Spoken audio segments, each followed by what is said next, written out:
Conditions may apply by CinnamonPinecones. Read by Distracted by Books. Chapter 142. H-hopital? Every second of traffic felt like an hour, and Shota had half a mind to ditch the car and book it. But even with the frequent bouts of standstills, it was still going faster than he could on foot, and the trains had, in fact, been stationed. Unless he sprouted wings all of a sudden, driving was the fastest way to Hosu. Zashi had turned some music on in an attempt to calm his own nerves, but Shota had never seen someone sing along to the radio so tensely. If he wasn't equally in duress, he might have laughed at the sight. As it was, he was spending his time reading the road signs and checking the ETA on the GPS, as if that would make either of them change any faster than they already were. His phone ringing was a very welcome break from the stressful monotony. "Hello, is this Aizawa Shota?" a woman on the other line asked. "Yes," he answered quickly. "This is Hosu City Hospital, and we have you listed as Midoriya Izuku's primary emergency contact. Is that correct?" Yes, how is he?" He fumbled with the phone, turning the speaker on so that Hizashi could hear too. "He's currently in surgery, but things look promising, and we expect that he will be fine," she informed succinctly but not unkindly. "Surgery for what?" "He has a puncture wound that resulted in internal bleeding." Cheesy freaking rice! How the hell did he always... Alive. He is alive. Shota took a moment to close his eyes and breathe. "We're 35 minutes out," Hizashi answered for him. "Good. He should be out of surgery by then. Just ask reception and they will send you in the right direction," she answered politely and hung up the phone. The hospital was probably pretty busy right now, so he couldn't fault her for the abrupt dismissal. "He's gonna be fine," Zashi said aloud, though Shota wasn't sure which of them he was trying to reassure. The preceding half hour was much more relaxed. Hizashi was singing along to the radio normally now, but he was still tapping his fingers against the wheel nervously. The weighty feeling of not knowing had been lifted, and air started to find its way into his lungs with much more ease. He didn't even realize he'd been struggling before. They parked and calmly walked to the room that the receptionist sent them to. Shota was surprised to see Tenya and Todoroki in the same hospital room as Midoriya, though he supposed he shouldn't have been. This whole class was a disaster magnet, but Midoriya certainly took first place in the hierarchy. The catastrophe in question still seemed to be sleeping off the surgery. Tenya was lying on his side, facing away from the rest of the room. Whether or not he was asleep was unclear, but Todoroki was sitting up straight in his bed. He turned his head to them as they entered. "Aizawa-sensei?" he said in a confused tone before moving his eyes to Hizashi. His brows furrowed for a moment, clearly trying to figure out who that guy was and why he was here, because Hizashi was fairly difficult to recognize out of uniform. Eventually, recognition crossed over his face. "Yamada-sensei, what are you doing here?" he asked once he answered his first unspoken question. Of course, he had to ask. "A call was made for all nearby heroes to report to Hosu, and I am listed as an emergency contact for all of you," he replied honestly. He left out a few bits of information, like the fact that they were not at all nearby, and he certainly wasn't a primary contact for the two of them. He assumed their primary contacts answered because he had only gotten a call from Midoriya. Thankfully, the answer seemed to have satisfied him because he didn't push the matter any further. "How is everyone?" Zashi asked quietly with feigned nonchalance as he picked up the chart at the foot of Midoriya's bed. "Iida got stabbed in the shoulder with a sword, and I had 3 throwing knives hit me in the arm and leg. Midoriya only had a cut on his arm, but then a Nomu tried to fly away with him, and its talon punctured his lung," Todoroki reported, concise as always. "What the hell did they get themselves into?" "A sword And throwing knives? Shota pushed. We ran into the hero killer, he explained. Thankfully for everyone in the hospital, Shota knew his husband very well, and he was already erasing his Zashi's quirk when he reacted. Yo, what? He exclaimed and immediately apologized. It seemed as though Tenya had been sleeping, because he certainly wasn't anymore. Similarly, Midoriya shot up out of the sleep of the dead silently, and then with a cry of pain. Ah, kiddo, I'm sorry. It's all right. Just me being a loudmouth again. Hizashi soothed quickly. His eyes were darting around the room, but Shota wasn't sure how much he was really taking in. He held Hizashi back from getting too close for both of their sakes until Midoriya's eyes gained a little clarity. Racer, he slurred out once he finally recognized something. Yeah, kid. You're all right. You're in the hospital.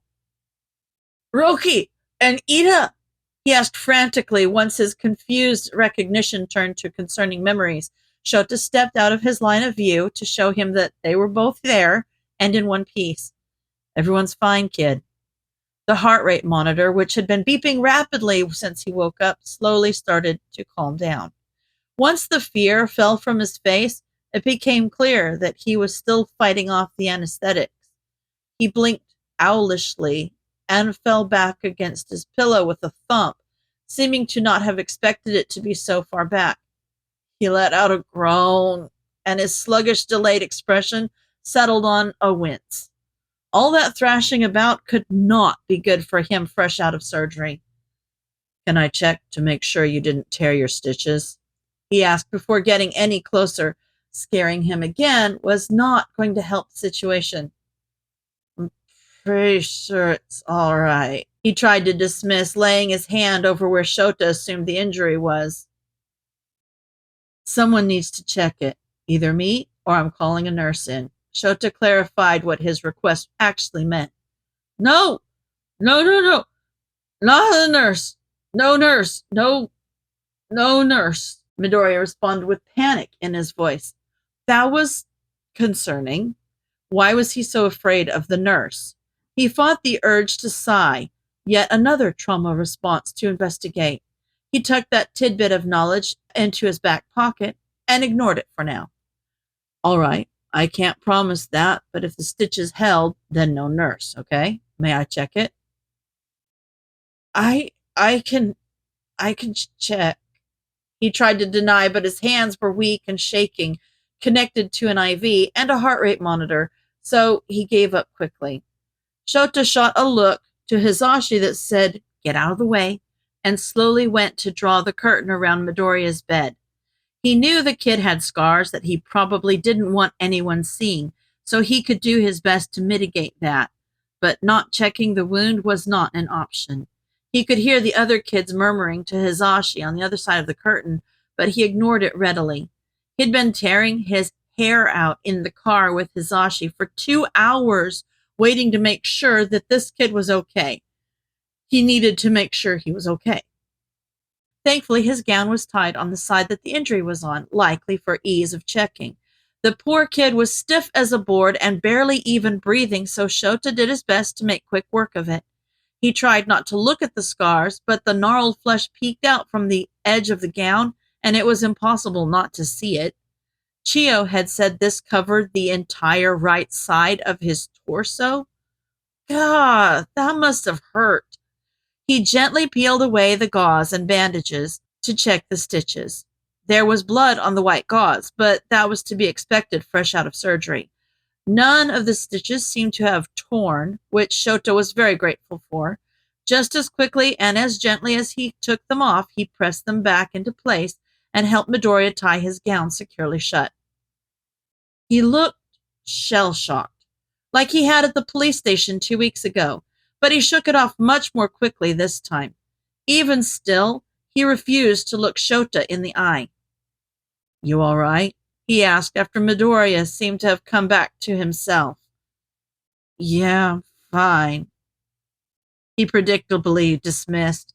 He didn't think he'd live to see the day he thought this, but he'd missed Ivy's scathing dismissals of his concern. calling him a mother hen and telling him to piss off. He missed a lot of things about Ivy, but their humor was chief among them. They always took a joke well, no matter how serious the situation or how inappropriate the joke was. They were quick to laugh, and Shota wasn't sure that he'd heard Midoriya laugh once in the 2 weeks that he'd been with them. He didn't think he could change that, but getting him high on painkillers was probably the easiest time to try.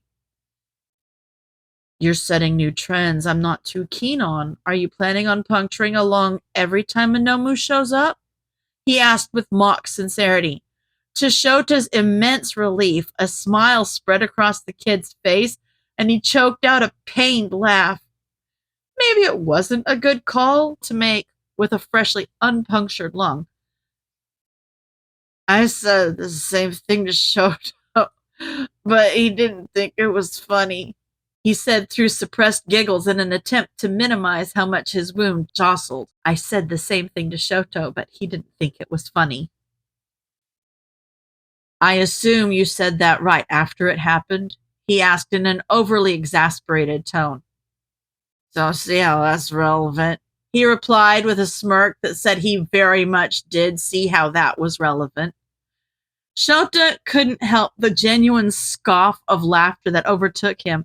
It was more from relief than anything. Not only relief that Midoriya was all right, but relief that a glimpse of Ivy was still in there somewhere. As glad as he was to have some part of them back, Midoriya needed to sleep. They all did. This whole situation was exhausting, and Shota hadn't even been there for it. You should sleep. We'll be here. Don't like sleeping in hospital, he retorted groggily. Yeah, I don't think many people do. Stop getting your lungs pierced, and maybe you'll stop having to stay the night in here, he shot back. I'll pick another organ next time. Intestines or something. Been a while since they've been stabbed. Got too much of them anyway. They can take it, he slurred. I'll pick another organ next time. My intestines or something. It's been a while since they've been stabbed. I've got too much of them anyway. They can take it. Shota quickly shot him a look that said both, you're insufferable and shut the hell up, because the curtain certainly wasn't enough to make this a private conversation. He didn't want to have him spilling any more secrets that he didn't have a valid cover story for.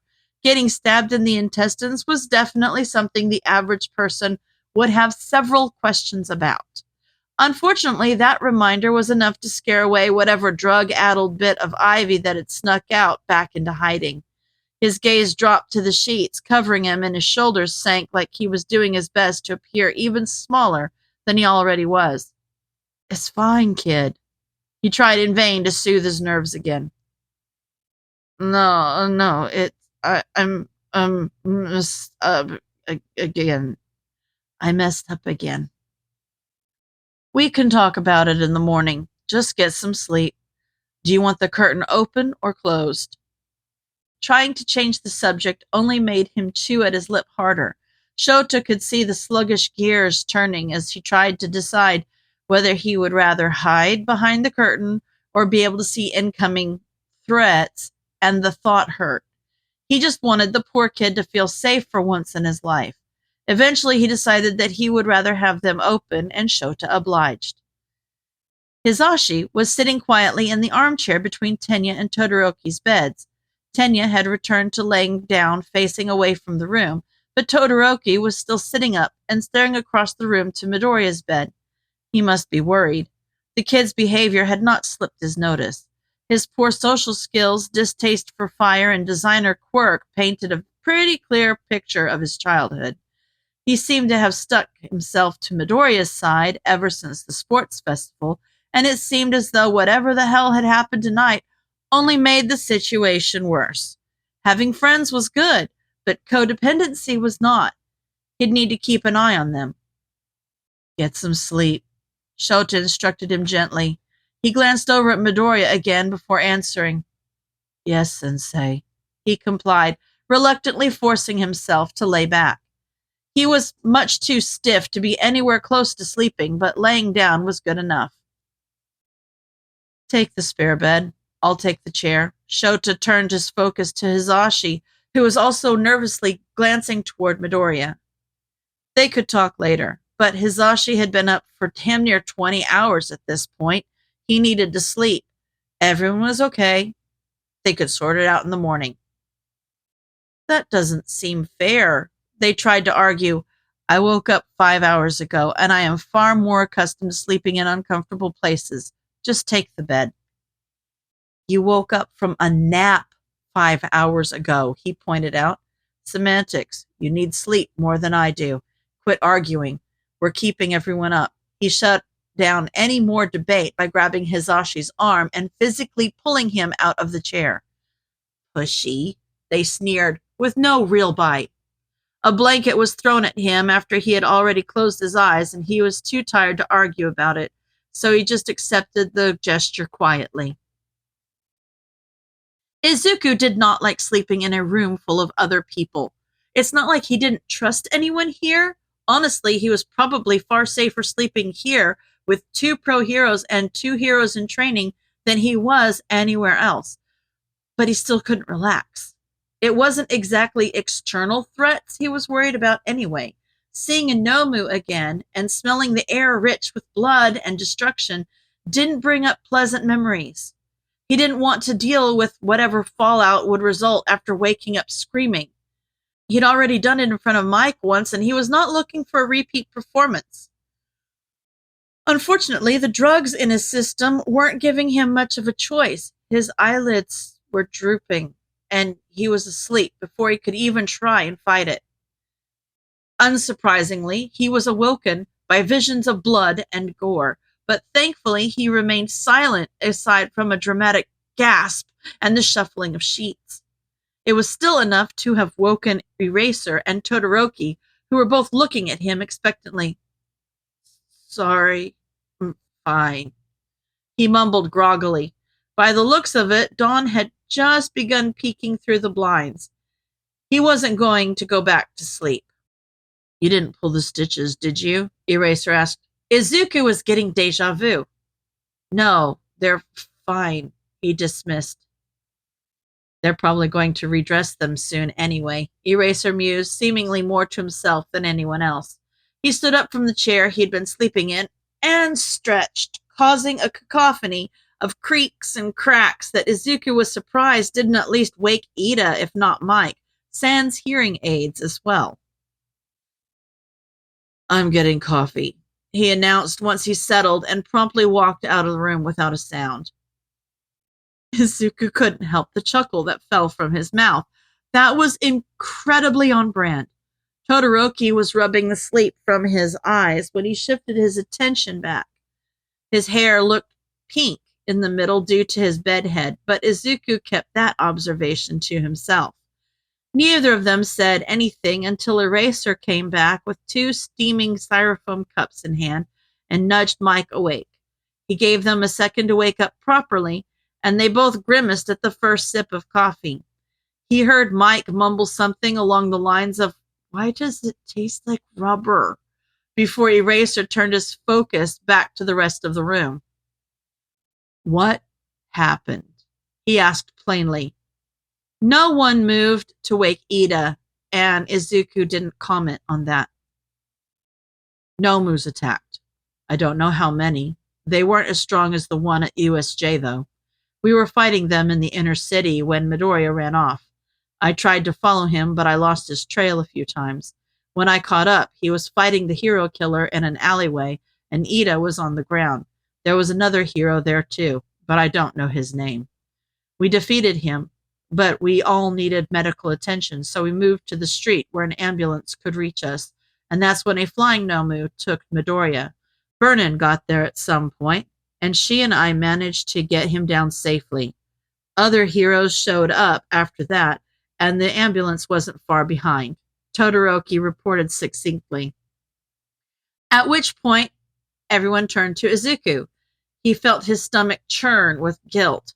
If he hadn't earned himself a vigilante charge outright, there would at least be a trial of some sort, the exact thing that Eraser didn't need other people poking their noses into while he was doing his best to cover everything up. I'm sorry. I don't want an apology. I want a report. Eraser cut him off without any real heat, though it stung regardless. Yes, he cut himself off. I heard the hero manual asking a sidekick if they had seen Tenya, and I was already worried he was after Stain. You were already worried. Why didn't you tell anyone? I told Manuel at the train station when we first got here a few days ago. Eraser closed his eyes for a moment and took a steadying breath before speaking. Izuku could see Mike had put a hand on his shoulder to calm him. He was angry. Damn it, of course he was angry. Continue, he instructed with no emotion. Didn't think. Just ran to find him, and I was right. Stain had paralyzed him and was about to cut his throat, so I stopped him. I had shared my location with Shoto and Burnin on the way there, so I stalled for backup, and Todoroki told you the rest. He stuttered out quietly. I don't think we need to tell you how that was incredibly reckless. Mike spoke up before Eraser got the chance to. Don't tell anyone else about this. I can't believe you didn't have an NDA shoved in your face before you even got out of the ambulance. I don't know where this is going from here, but the fewer people that know, the better. The legalities of what happened are unclear at best, he admitted reluctantly. There's no way they're getting charged for this. Eraser interjected. You can't say that for sure, Eraser. Tried? Possibly. But charged? I doubt it. Todoroki, have you spoken to your father yet? Eraser asked. No, I think he's been busy with everything else that happened. Has Manuel been around? Mike asked. No, not that I saw. And I've been with Iida the whole time aside from when he was in surgery. Mike and Eraser looked at each other, seemingly having a telepathic conversation before Eraser cocked his head toward Iida and Mike got up to wake him. They talked in hushed tones that Izuku couldn't fully make out from the opposite corner. Once Iida finished waking up properly, Mike took him out of the room, presumably to get his statement in private, since it was a much more touchy subject for him. Eraser, to Izuku's dismay, called the nurses in to check over his and Todoroki's vitals. They changed his bandages, but other than that, there wasn't much they could do. Anyone with a healing quirk was preoccupied with patients in much more critical conditions. But Eraser assured them that Recovery Girl would take care of them once they got back home. The elephant in the room remained ignored until around 8:30, when a large man with a dog quirk walked in with Manuel in tow and introduced himself as the chief of the Hosu City Police Department. He held himself like he knew his presence. He was well aware that he was intimidating, and he was not trying to hide it. Could I have a moment with the students? He trailed off as he looked at Mike and Eraser, waiting for them to introduce themselves. Pros. Present Mike and Eraserhead. We've already been caught up on the sitch. No need to kick us out, Mike replied with a pleasant tone and a smile, but his countenance betrayed that he was not leaving under any circumstances. He had not thought of Mike as remarkably intimidating before, but he bore his kindness like a knife. Izuku made sure to take note of that. He hadn't been planning to cross Mike, but he certainly wasn't going to now. Very well, the man replied in a tone that said it wasn't actually very well at all. The chief started a lecture on quirks and licensing and the importance of adhering to the law, but Izuku was finding it hard to take him seriously because he said the word woof at the end of every other sentence. He was being incredibly rude, so he bit his lip, stiffened his spine, and did his best to pay attention, even though he was already quite well versed in vigilante laws. Maybe it was Eraser's assurance from earlier or Mike and Eraser's joint threateningly protective presence, or maybe he was still just high on painkillers, but he found that he wasn't nearly as scared as he probably should be. He still had the good sense to keep his mouth shut when the chief of police called their actions a gross abuse of power that deserved severe punishment. Todoroki, however, did not seem to share that notion. Now wait a minute. If Iida hadn't stepped in, Native would have been murdered. And if not for Midoriya, both of them. Todoroki, that's enough. Eraser interrupted before turning toward the chief. Chief Tsuragami, I think we both know that attempting to take this to court is a waste of time.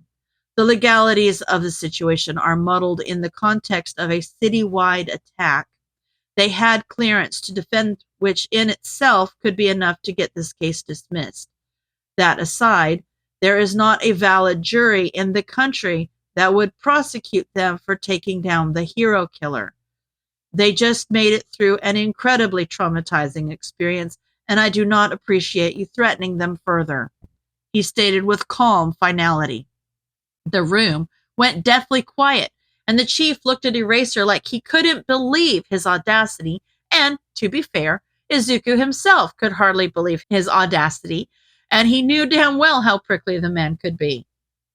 So you propose this infraction goes unpunished simply because it turned out favorably? Tsuragami broke their silent staring contest, truly a foolish endeavor against Eraserhead. No, I don't. It was idiotic and incredibly reckless, but I do think that turning this into a learning opportunity requires more tact than blind threats, and it should fall under the jurisdiction of their teacher, which would be me. That being said, the situation does still need to be resolved on paper, so I assume you have a plan going forward, seeing as though pressing charges is not a viable option. Eraser pressed. It was difficult to gauge emotions on a canine face, but Izuku was pretty sure he was smirking. Yes, we do. The final choice is up to them, but we are prepared to release a statement saying that Endeavor was the one to take him down. The burns and other injuries line up nicely. You three would get no legal punishments, at least, he said with a pointed look toward Eraser, but you would also get no recognition, he concluded. Izuku could see that Todoroki was bristling at the idea of letting his father get all the glory, but if he knew what was good for him, he'd comply. Izuku nodded his consent, and the other two followed his lead. Good. Then the truth stays in this room. Whether or not a conviction would pass in court, this incident would be a blemish on your personal records, one that could very well serve as an issue when you go to get your licenses. So I trust all of you to keep this to yourselves.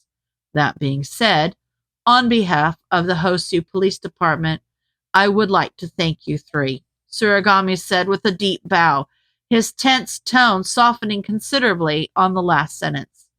Izuku, for his part, was stunned speechless. Todoroki was still scowling at the man, and Iida looked extremely uncomfortable.